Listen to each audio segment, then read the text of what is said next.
शब्दसंवादच्या या व्हिडिओमध्ये तुम्हा सगळ्यांचं खूप खूप स्वागत आहे। आजचा व्हिडिओ माझ्या आधीच्या व्हिडिओचा दुसरा भाग आहे, त्यामुळे तुम्ही जर तो व्हिडिओ बघितला नसेल तर वरती आय बटनवर क्लिक करून नक्की बघा, कारण ज्या ज्या वस्तू मी त्या व्हिडिओमध्ये दाखवल्या आहेत त्या कुठे कुठे वापरल्या त्या मी ह्या आजच्या व्हिडिओमध्ये तुम्हाला दाखवणार आहे।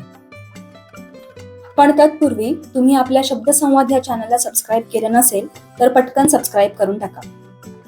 किचनमध्ये नवीन वस्तू आल्या खरं, पण त्या तशाच कशा वापरायच्या म्हणून मी संपूर्ण ओट्याचीच साफसफाई करायला काढली।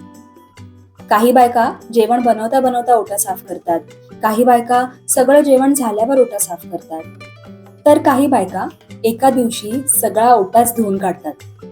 त्या तिसऱ्या प्रकारात मोडते मी, कारण खरं सांगायचं तर ओटा एकदम स्वच्छ धुतल्यावर जे समाधान मिळतं ना ते शब्दात सांगता येणार नाही। जणू काही फक्त स्वयंपाकघर नाही तर मनही हलकं आणि स्वच्छ झाल्यासारखं वाटतं।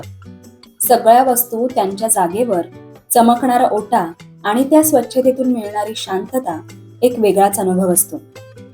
कधी कधी असं वाटतं की आपण दिवसभर कितीही थकलो असलो तरीही थोडीशी साफसफाई आपल्याला पुन्हा ताजंतवानं करते।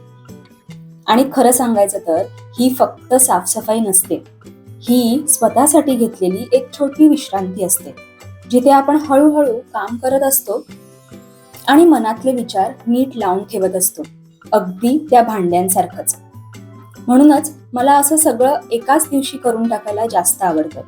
थोडा वेळ जास्त जातो, पण त्यानंतर जो नीटनेटकेपणा आणि समाधान देणारा अनुभव येतो ना तो खूपच मोलाचा असतो। आणि हो, त्यानंतर बनवलेला चहा तो तर अजूनच छान लागतो। तर चला आता तुम्हाला दाखवते मी आज नेमकं काय काय साफ केलं आणि त्या नवीन वस्तू कशा वापरल्या ते। तुम्हाला जर का कुठल्याही वस्तूची लिंक हवी असेल तर मला कमेंट करून नक्की सांगा। आणि हो, माझ्या किचनचं नवं रूप बघायचं असेल तर व्हिडिओ शेवटपर्यंत नक्की पहा। आता मी शांत बसते आणि तुम्हाला व्हिडिओचा आनंद घेऊ देते।